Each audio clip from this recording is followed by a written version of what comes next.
नमन कर दो शेम नागराजा शेष नागराजा त्याडेश्वर महाराजा। अरे नमन कर दो माता सुरकंडा, अरे नमन कर दो वीर बजरंगे बाबा भैरव नाथ पितृ देवतार रथी राजा।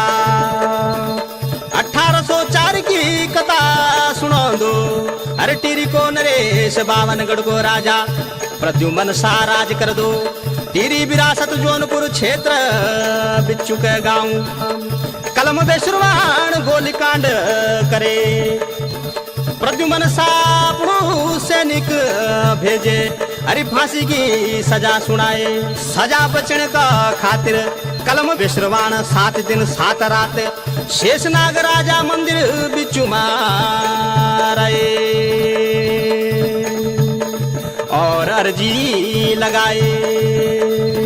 सच्चो कुलदेव नागराजा होलो ता मेरी सजा माफ कर लो।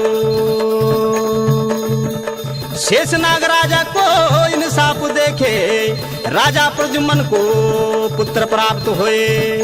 ये खुशी का खातिर माँ अरे कलम बेशुरवाण के सजा माफ करे।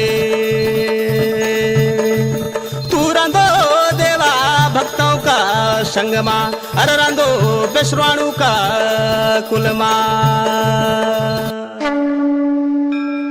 शेष नागराजा की